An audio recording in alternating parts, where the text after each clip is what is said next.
This is TechCrunch.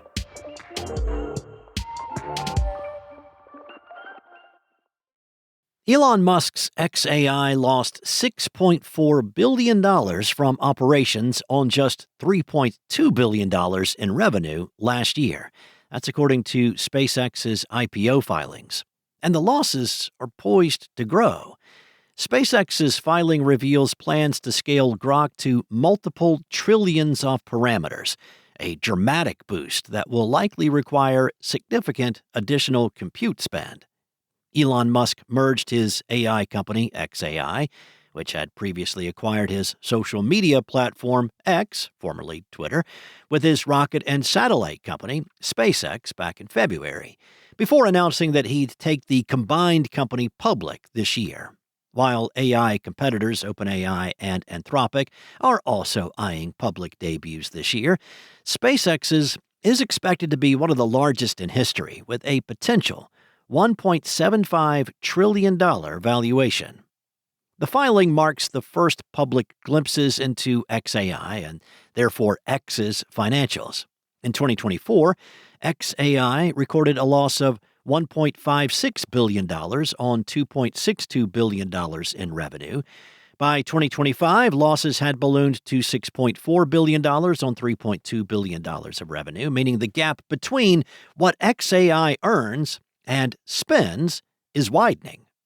Meanwhile, competitor and customer Anthropic reportedly expects a 130% revenue jump to $10.9 billion in the second quarter, leading to its first operating profit.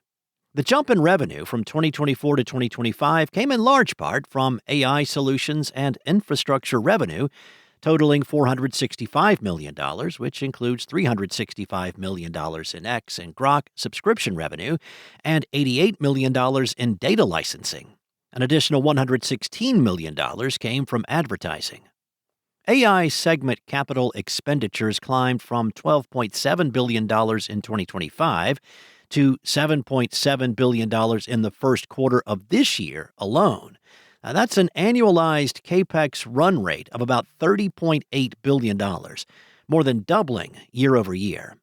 So far, that investment has resulted in growing but still limited user numbers. Per the filing, SpaceX recorded 117 million monthly active users for Grok AI features as of March of this year, out of 550 million total MAUs across Grok and X combined. That implies only 1/5 of the combined ecosystem is actively using Grok AI features. Still, SpaceX intends to soldier on with Grok. Its next-generation AI is expected to scale to multiple trillions of parameters, which the filing describes as a step change in reasoning in depth and overall intelligence. It is an ambitious target, and one that's now recorded in the audited annals of SEC history. It's also a target that will undoubtedly require more investment. The SpaceX filing's use of proceeds section mentions an expansion of our AI compute infrastructure. Per the filing, xAI's Colossus and Colossus II data centers, both of which came online in 122 days and 91 days respectively, collectively provide about 1 gigawatt of compute power. These are both used for Grok's training and inference.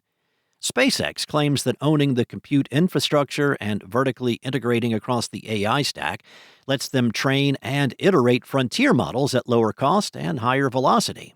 Another way that SpaceX might assuage investors' fears about spending is by performing training and inference on orbital data centers, which Musk has promised to be a much cheaper alternative to terrestrial data centers. That sci-fi vision is not likely to happen for several years, though. The filing says SpaceX intends to begin deploying its orbital AI compute satellites as early as 2028, the first concrete timeline set for such a launch. The filing also read, "The future of AI will be determined by control of the physical stack." Nvidia founder and CEO Jensen Huang is perhaps one of the greatest corporate hype men of all time when it comes to his company. He may even surpass Salesforce's Mark Benioff when it comes to relentless optimism in his company's future and revenues. Even so, he delivers on the hype quarter after quarter. instead of cautioning you to view the proclamation that he's found a brand new $200 billion TAM for Nvidia with skepticism, there are many who would argue he's earned a bit of trust. Huang positioned this massive new market at the feet of Nvidia's new CPU product, Vera, which was introduced in March. Speaking on Wednesday's earnings call, after Nvidia posted another record-breaking quarter with $81.6 billion in revenue and forecast $91 billion for the next, Huang pitched Vera as a potentially transformative product and one that already has promising sales figures. But no matter how well Nvidia delivers, Wall Street harbors anxiety over what will knock Nvidia from its perch. Lately, such fears have centered on the CPU. Nvidia is the king of the GPU, whereas historically the CPU markets were owned by companies like Intel and AMD. Nvidia has made CPUs previously, of course, but that's not its core business. Now, for example, last month, Amazon Web Services crowed about a giant contract it signed with Meta for millions of Amazon's homegrown AI CPUs. Amazon CEO Andy Jassy has been clear that he thinks AWS can do AI chips, both GPUs and CPUs, at least as well and possibly better than Nvidia. But now, with the Vera CPU, which is sold alone and bundled with its Rubin GPU, Huang believes he's unlocked a major new growth driver for his company because Vera is, he believes, the world's first CPU purpose-built for agentic AI. He said, Vera opens a brand new $200 billion TAM for Nvidia, a market we have never addressed before, and every major hyperscaler and system maker is partnering with us to deploy it. The world is rebuilding computing for agentic AI and robotic physical AI. Nvidia sits at the center of these transitions. Now, he explained that while the thinking part of an AI model uses GPUs, agents mostly run on CPUs. They use CPUs to do their assigned tasks and, well, he predicts, run their own form of CPU-driven PCs. Vera is for agents because it's specifically designed to process tokens as fast as possible. This is opposed to classic cloud architecture CPUs designed with cores, or the ability to run multiple instances of apps as fast as possible. Now, that sounds logical, but with the major cloud providers as well as startups pursuing AI chip development, what makes him think that Nvidia will be the go-to source for agentic CPUs?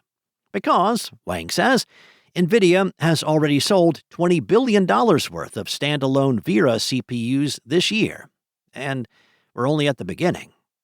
He said, the world has 1 billion users, human users. My sense is that the world is going to have billions of agents. Not today, we're going to grow into it, but we'll have billions of agents, and those billions of agents will all use tools, and those tools are going to be like PCs, just like us humans using PCs today. We're going to need a lot more CPUs. That's all for now. For the latest tech news, go to TechCrunch.com.